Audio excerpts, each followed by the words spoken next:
All right. So in this video, I'm going to show you how I go and think about doing some curation. And I think I'm going to focus on certain terms in the EDAM ontology. Okay, let's just jump into it. I'm going to try and narrate as I go, but there's like no script for this. Probably going to do a little bit of rambling, but I've already got a couple things set up. So first thing, I've got sort of the biopragmatics website, and I actually have to go to the bioregistry part of this. And then inside here, we've got this sort of help wanted page. And that's got all sorts of to-dos for curation. So one of them is curating these cross-registry mappings that like couldn't already be automatically aligned on this nightly build. So here we go. We're going to check out EDAM. And we're going to follow that up, and it's going to bring us actually to like this GitHub repository that has a curation sheet. And so, yeah, when I want to do curation, I just kind of like look through these sheets and try and prioritize stuff that I think is like possible to curate, and sometimes mark stuff that I know can't be curated. So like, here's one example. Let's already go and check this out. So I'm pretty familiar with like SCOP. Well, yeah, so like there's a couple of things that usually show up in EDAM. Sometimes there's like identifiers, sometimes there's like entities. I'm not really sure what the difference between those is. Maybe we need to do a little bit of extra ontologizing to clean this up. But anyway, we've got sort of SCOP domains, and so this is like the structural classification of proteins. So I'm gonna go to the Bioregistry website right now and sort of eat my own dog food, and let's check out in the registry what it has to say about SCOP. So I'm going to kind of come to the search interface and look for SCOP.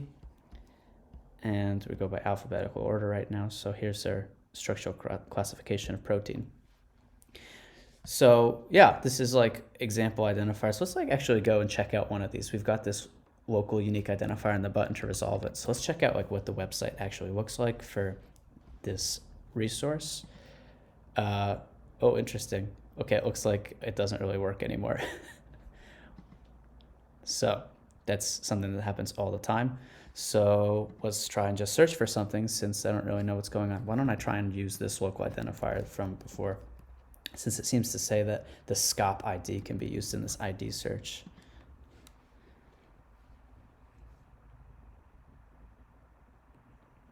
Okay, there's no results. So that's interesting.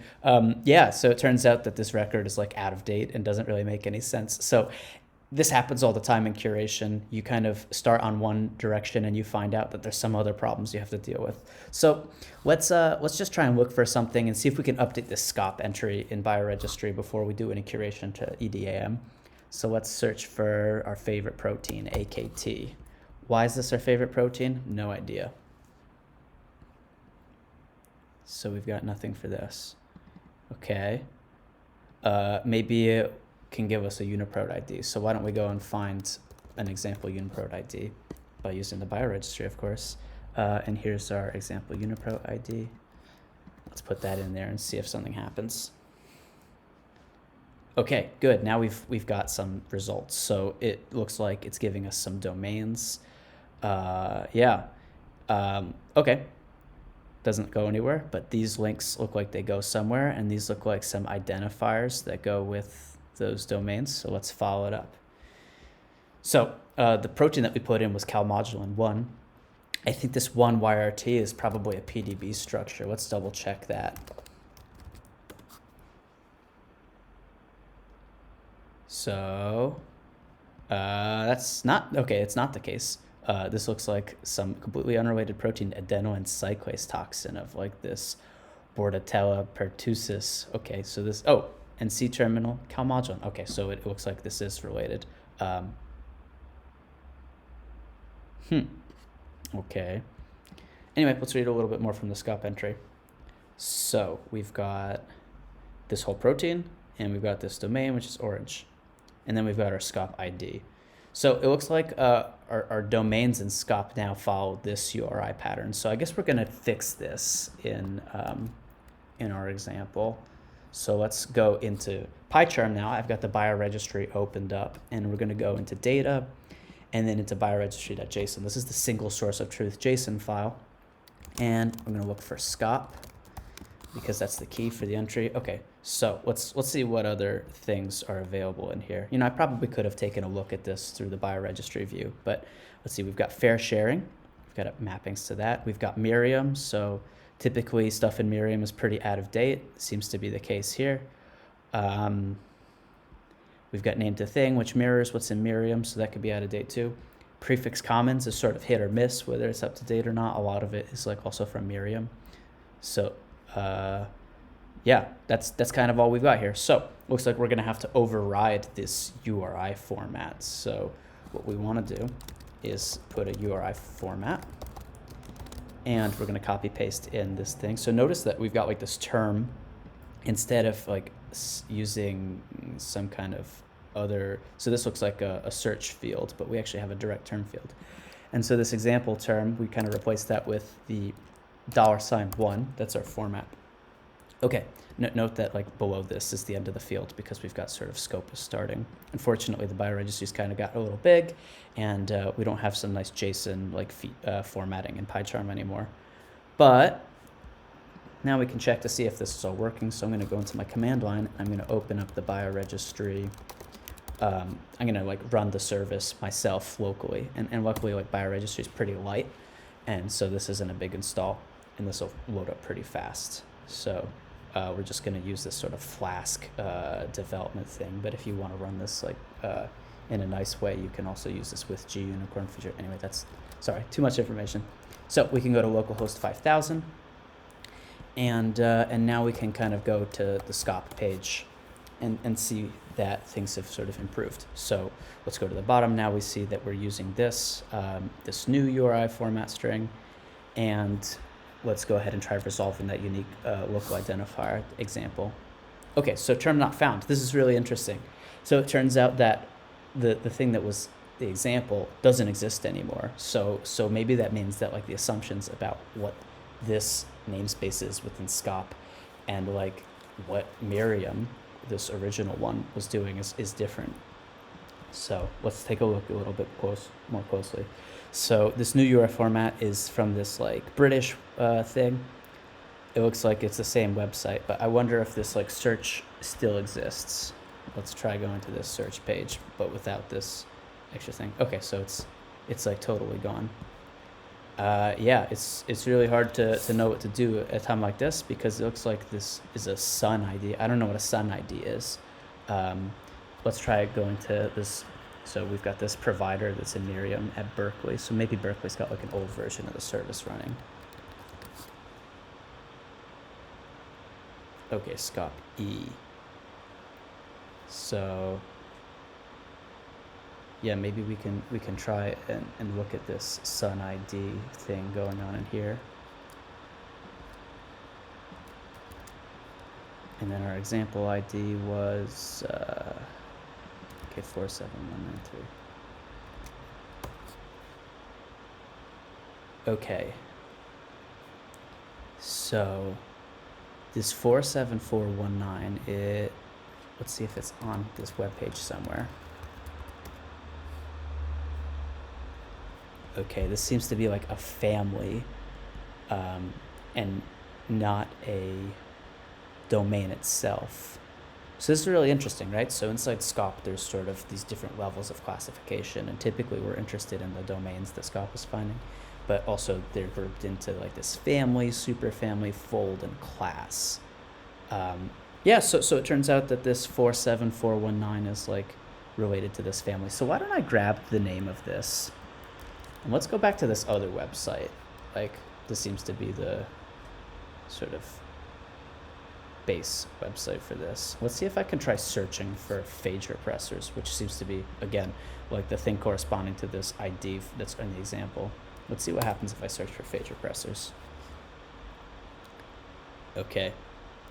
So yeah, it turns out that I get some families, and neither of them. Let me double check one more time. So this consists of HTH repressors of phage origins. All right. So yeah, this is a tough situation. This is now showing like the old website that's kind of not up to date with like the new one, has different kind of information inside it. Maybe they've updated it. So Now we kind of have to make the difficult choice, like, are these two different namespaces we need to keep track of in different ways? Let's like double check what's in the registry one more time, just to make sure we didn't miss anything. So we've got SCOP, and that's all the way at the bottom of the list. Oh, typo. So we've got SCOP.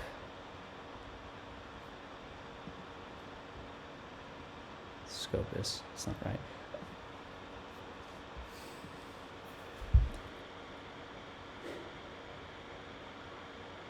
Yeah, it really looks like this entry is supposed to correspond to the domains inside SCOP.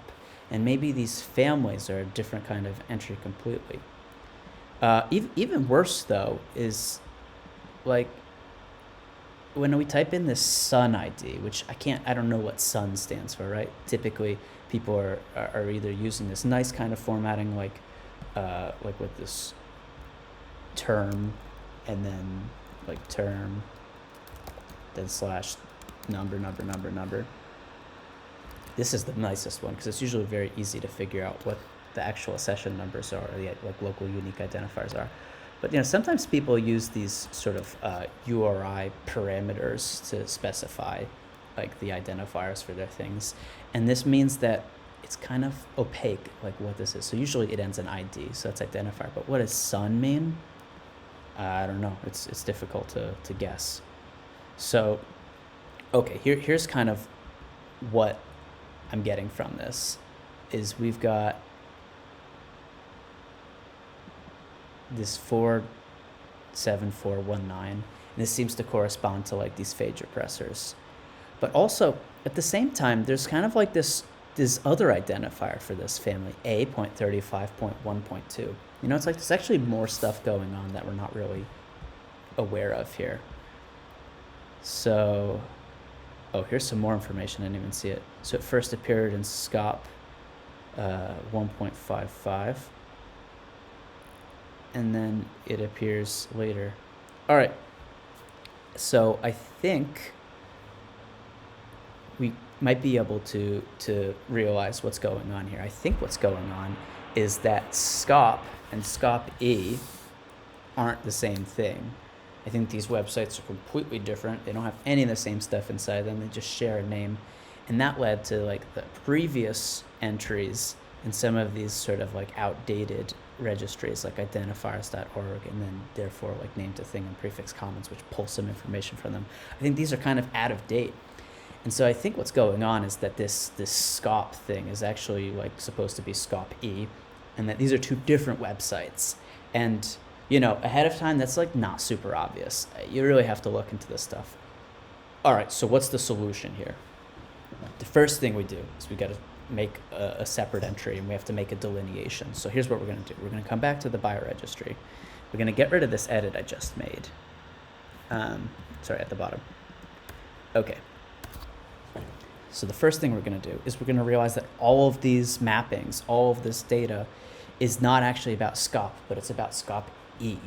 So we're going to completely rename this entry, right? This isn't correct. So it's going to be called SCOP-E now.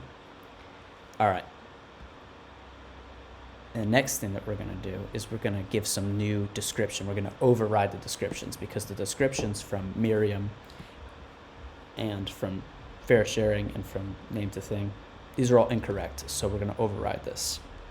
So here's what we're going to do. We're going to copy paste this text kind of from the beginning of this this page. And we're going to then add it up here. So description. Now this corresponds to the actual website. We're going to give it a new name. So this is the structural classification of proteins extended, right? So it's not obvious that this is different from just SCOP.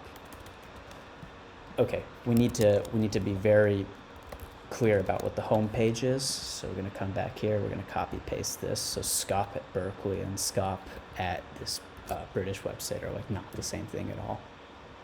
All right, and then we're going to make really explicit that we're able to sort of search using this URI format, which is like hiding inside the providers inside Miriam. So like there's all sorts of nonsense going on here. Unfortunately, we can't fix this stuff upstream, but yeah, we can make overrides here. Okay. So, oh, looks like I'd already done an override for the name, so we're gonna delete that. Okay. I went too far. All right. First thing we're going to do before we check this out is we're going to go and open this up. We're going to turn off our website, and we're going to use the Bioregistry lint command, and this cleans up the order of the curation. If I forgot some comma somewhere, it's going to give some JSON errors. This happens like almost every time, but maybe I'm lucky. Okay, good. And so it's sort of reorganized the JSON in a canonical way. So I can come back here, and it's sort of updated the order. Next thing I'm going to do is I can look into Github Desktop, and now I can see actually like the diff of all the changes that I've made. So we've changed the name of the prefix, we've changed like the description, we've added an explicit home page rather than having it pull from one of the other ones. We've given like the name a new name. We've added an explicit URI format. So this is all looking pretty nice. Next thing we're going to do is we're going to kind of open up this web interface again, and we're going to see sort of what the impact was. So here we go, logo was 5,000. Note that if I go to SCOP now, it's going to say, hey, this prefix isn't registered anymore. We're going to fix that in a minute.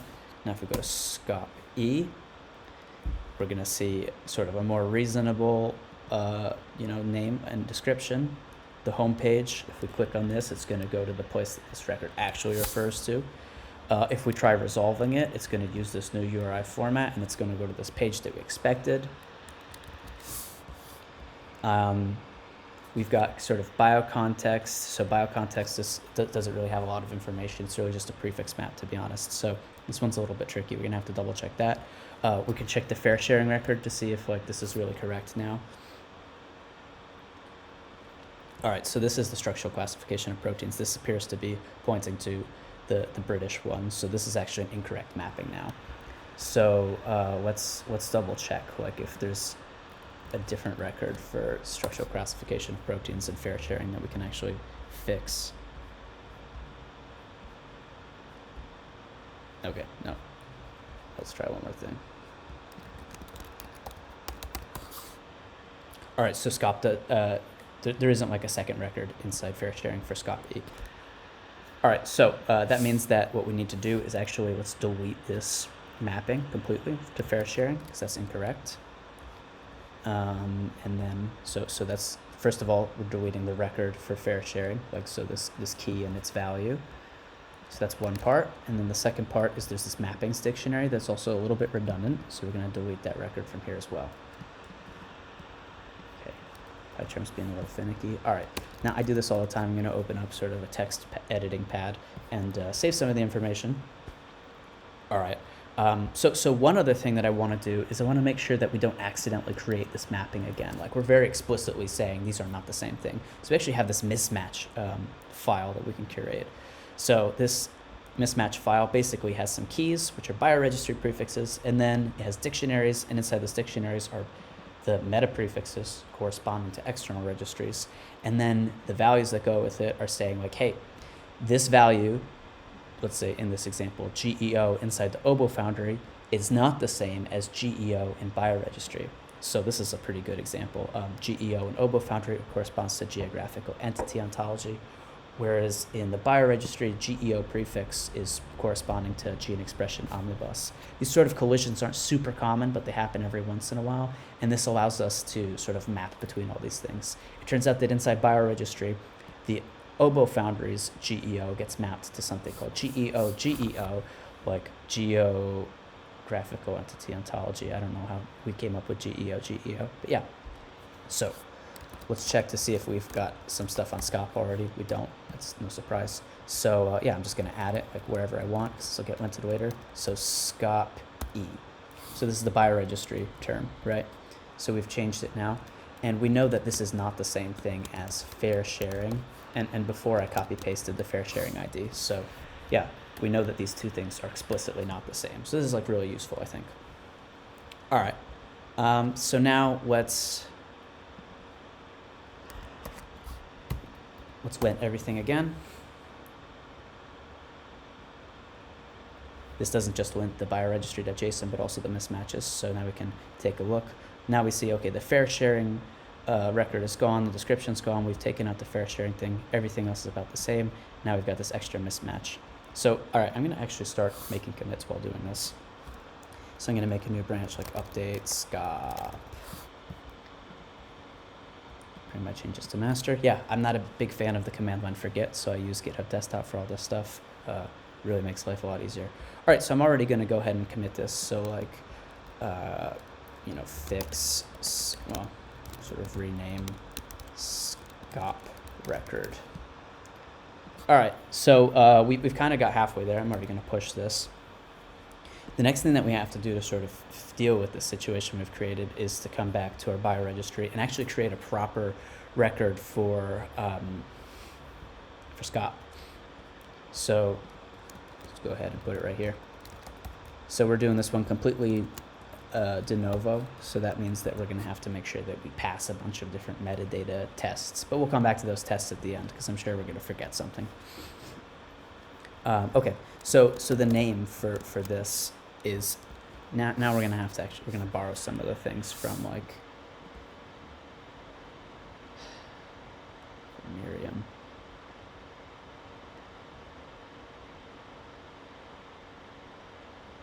Hold on, I'm just now seeing there's like this URI right here that searches for the Sun IDs. Like maybe I've gone way off the deep end. Maybe this isn't correct. Let me try searching for the same Sun ID in here.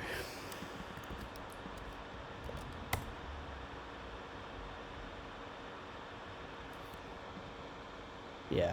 All right. I'm having a little bit of doubt about all the things that I've just done in the last 20 minutes. So let's scroll through here and check this out a little bit.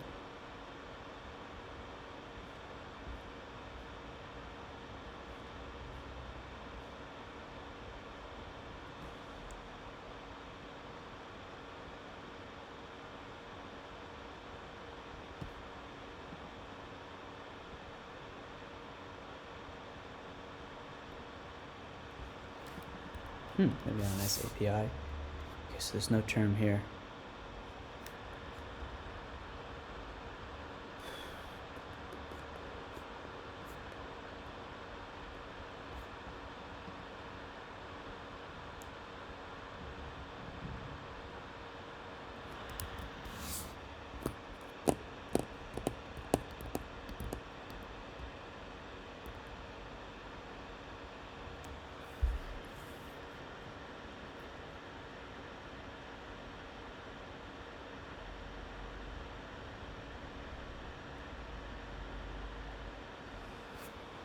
Okay, I just did a little bit of thinking, and I think that, you know, we've looking at the Miriam registry entry for like the old SCOP, which we've now renamed to SCOP E. You know, it appears that they're like both aware of this Berkeley thing and of this. I didn't even check the last couple of times I looked at this. What's the British like affiliation? Because this website's really hard to figure out the name of. Okay, UK Medical Research Council, like MRC. What is cam.uc? Okay, University of Cambridge. So, I mean, it's looking like this doesn't exist, and I don't know if we're ever going to be able to tell if it did exist. So it's like very difficult now to reconcile these things together. So, yeah, we might have to do some remapping of like which entry this Miriam one corresponds to, because it seems to be like it needs to be split in two. There isn't anything in Bioregistry that lets us tell if things are supposed to be mapped to like two things, or if two things map to the same thing. These kind of like many to one or one to many mappings aren't taken into account, because like this is just a huge pain. You know, we don't want this to happen. All right, but I'm gonna trudge on doing what I was doing before. So I'm gonna sort of copy paste little bits out of this this Miriam registry entries to make our new SCOP entry. So we're gonna use this description. We're gonna use this home page. We're gonna give the new name. We're gonna put some example identifier for this SCOP. So no. Okay, sure. Let's use this as our example. Actually, we need all of this URIs, so we're going to add sort of the URI format string. And we're going to replace that term with the $1, like I mentioned before. We're going to give the example. Sorry, this is a little bit unorganized, but I don't edit my JSON in a very organized way because I know it'll just get linted after. Okay, so we've got the name, the description, the homepage, the URI format, the example. These are like the minimum requirements for actually creating a new entry in the registry, typically. Yeah, so also one other thing is that actually you should have contributor information, so it's like copy paste my information from some other record. And we'll add that contributor information. So let's go ahead and like do the bioregistry lint again to make sure that I didn't. Okay, so you see I've forgotten like something on line 683333. Okay, there's this like trailing comma that's not supposed to be there. So yeah, happens. All right. And now we've got this new entry for SCOP. So let's go ahead and open up the bioregistry web.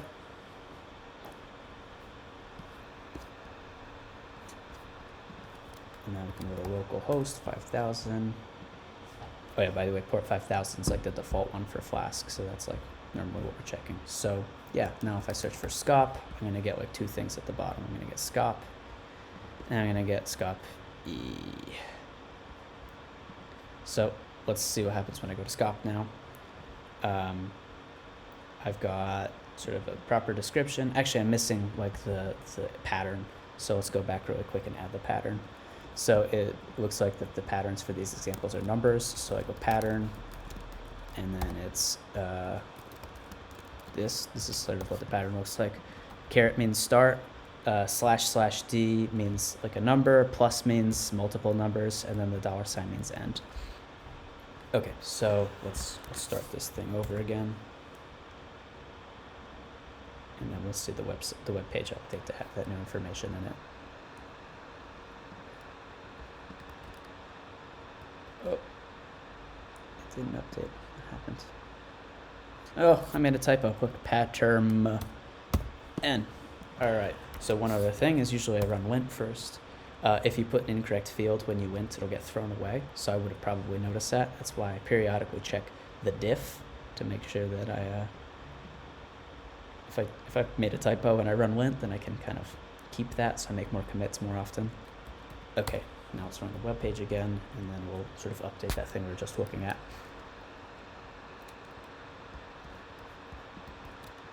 All right, so now I've got this sort of local identifier. Now I got the resolve button, so let's see if like this actually resolves to the thing we expect it to. Voila, we're now looking at like a family. So, you know, it looks like that the terms and the families all kind of live in the same namespace. They just have like different numbers. So within this XRE, like regulatory proteins family, it looks like there's several domains. Maybe we can follow up on one of these, like click on this domain right here. And yeah, now I'm looking at a page for domain. But look, it's also got this nice breadcrumbs for the family. All right, so that's almost 30 minutes into doing something I completely not expected to start doing. I think now we're sort of ready to make one more commit. So like add new SCOP entry. So this is not the end, right? So I'm gonna push that. After making all these updates, it's time to make a pull request on the bioregistry page. So luckily this already like leads me to do that pull request. So update SCOP. I'm gonna write a little description.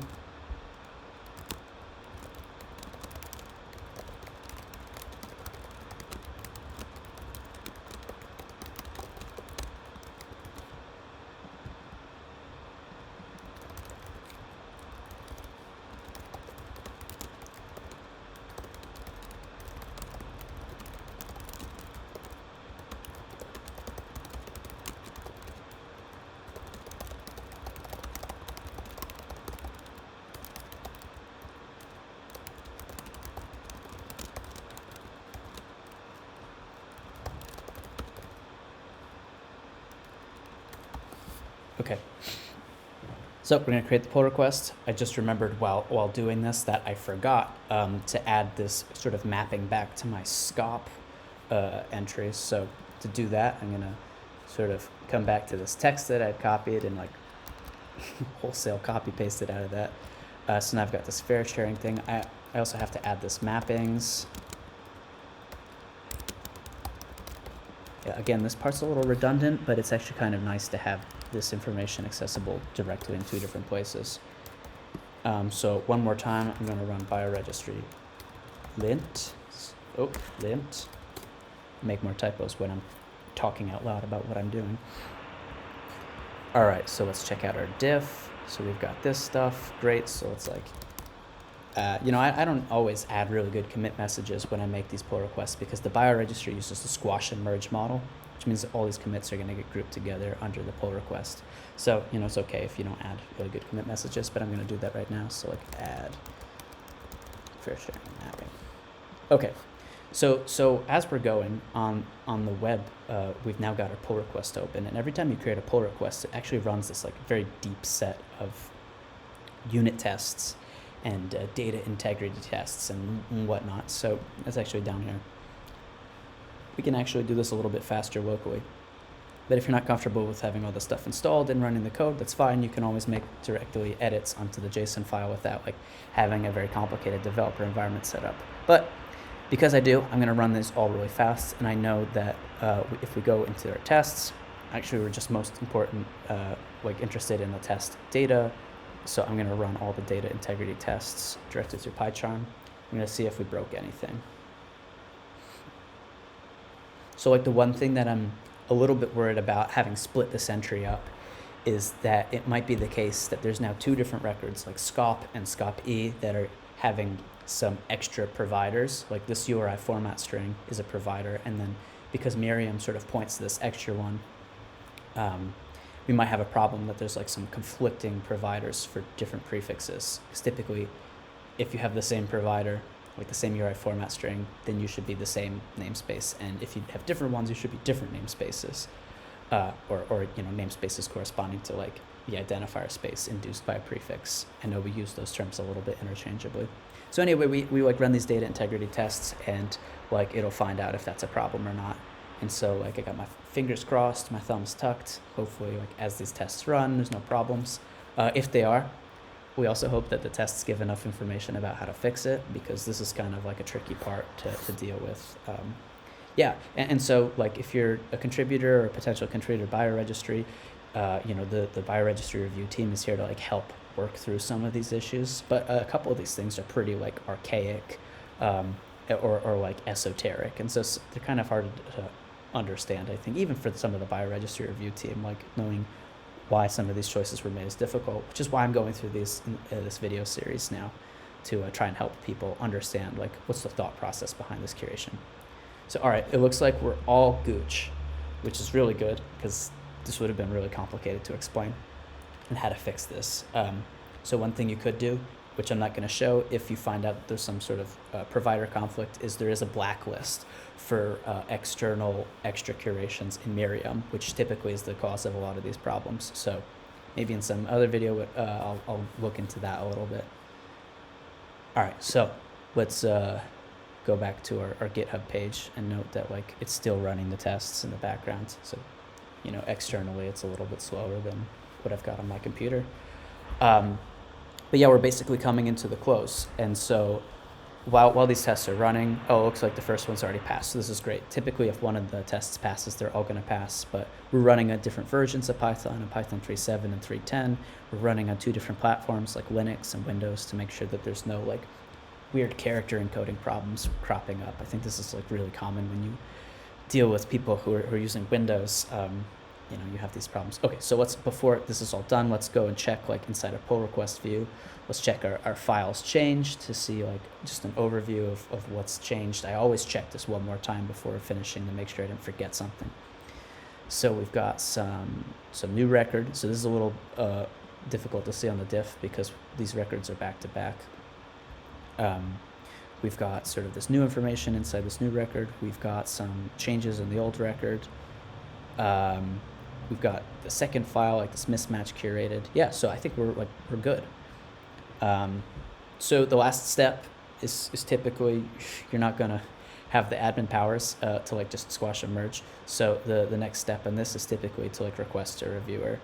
So the way to do this is typically like to request a registry reviewers team, and it kind of gives a round robin. It identifies like the next person on the team who should check this out, and then it assigns them as reviewers. So this is kind of where I'm going to leave it here. I know it's been 35 minutes to like deal with this problem with SCOP, but yeah, so there's no like simple way to just start doing this.